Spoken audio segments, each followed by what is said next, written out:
Deputy CM इस वक्त India news पर जुड़ गए हैं। मेरे सहयोगी आसिफ इकबाल इस वक्त उनके साथ है। Over to you Asif.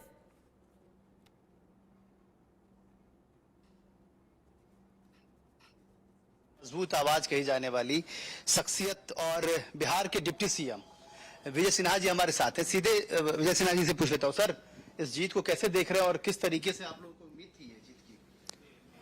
ये जीत देश की जनता की जीत है और देश की जनता ने मजबूत राष्ट्र बनाने का, 21वीं सदी का भारत बनाने का जनादेश देश के प्रधानमंत्री नरेंद्र मोदी जी को दिया है। और जो देश को कमजोर करना चाहते हैं, देश के अंदर भ्रष्टाचार युक्त भारत बनाना चाहते हैं, उनको भी तमाचा मारा है और उनको आभास करा दिया है कि भारत फिर से एक उभरता हुआ मजबूत भारत बनेगा। ये ठगबंधनों की जमात जो चेहरा बदलकर इंडी गठबंधन बनाया है, उनको सबक सिखाया है। लेकिन ऑपोजिशन तो कह रहा है कि ये सरकार चलेगी ही नहीं, ये सरकार सिर्फ 1 साल की है, ये मुयाद है और 1 साल के अंदर ये सरकार गिर जाएगी। डरे सहमे लोगों की ये आवाज है।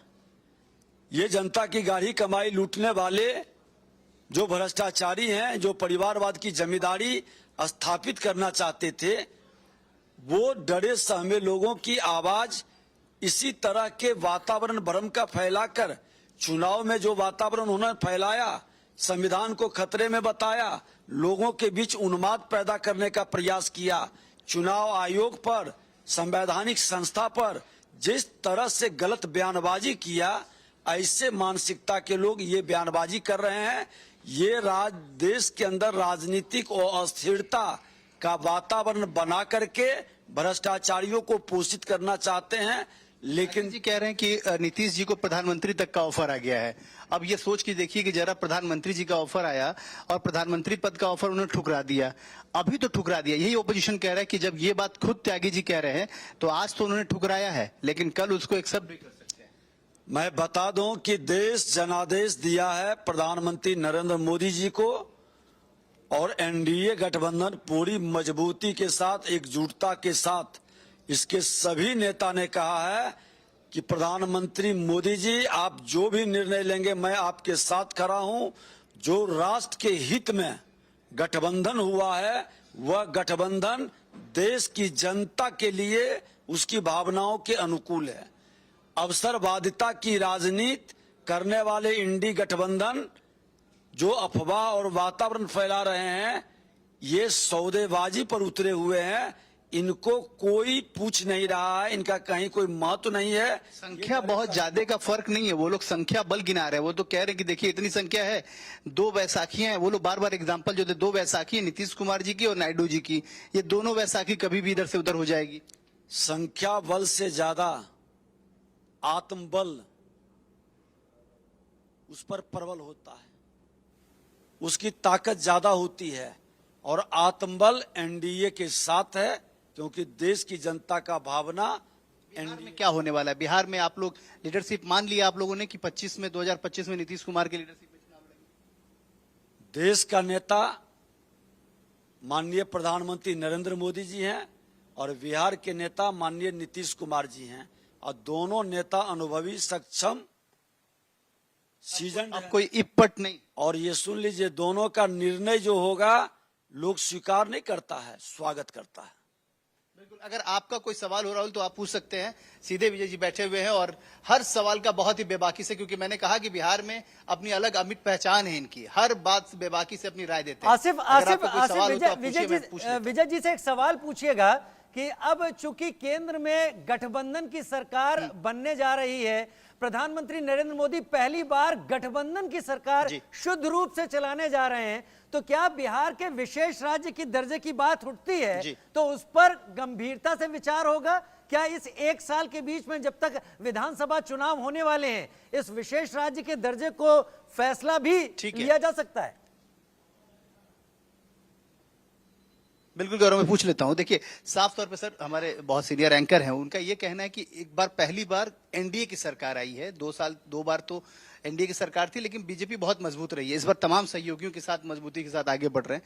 विशेष राज्य का दर्जा और विशेष पैकेज की मांग बहुत सालों से चली आ रही है। ऑपोजिशन ये कह रहा है, अभी सुधाकर सिंह सांसद है, वो कह रहे हैं कि यही वक्त है जब इस वक्त अपनी चीजें पूरी कर लेनी चाहिए। तो ये क्या मतलब, ये जो बहुत दिनों की डिमांड है, ये पूरी हो जाएगी? आपको जानकारी होना चाहिए कि जब देश के प्रधानमंत्री सबका साथ सबका विकास की बात कर रहे हैं, उन्होंने खुद कहा कि विकसित भारत तब तक अधूरा रहेगा जब तक मेरा बिहार विकसित नहीं होगा, और हम हर राज्यों को विकसित करेंगे तभी भारत विकसित भारत बनेगा।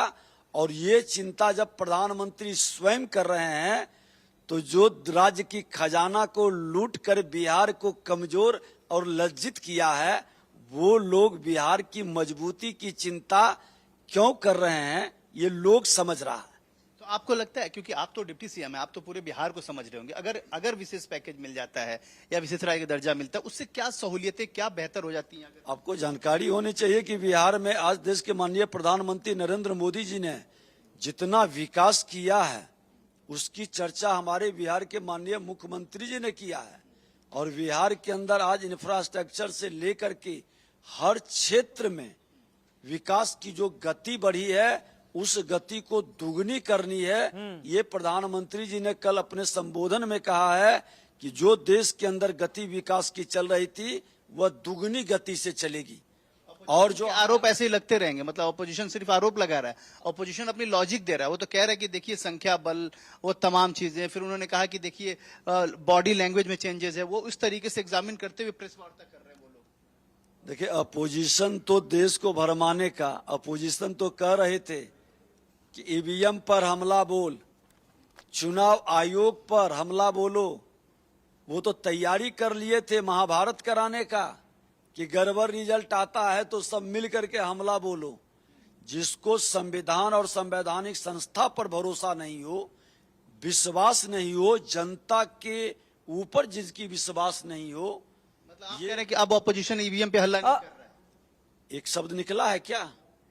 ऐसे भ्रष्ट मानसिकता के लोग जो परिवारवाद की जिम्मेदारी स्वीकार कर करके बंधुआ मजदूर की तरह राजनीति कर रहा हो, वो राष्ट्र की चिंता नहीं कर सकता। बहुत शुक्रिया, बहुत आप शुक्रिया। देखिए कि किस आसिफ तरीके इकबाल से बिहार प्रहार के कर रहे हैं। उप मुख्यमंत्री हमारे साथ इस वक्त जुड़े हुए थे। बहुत शुक्रिया उनका हमको समय देने के लिए। आसिफ, आप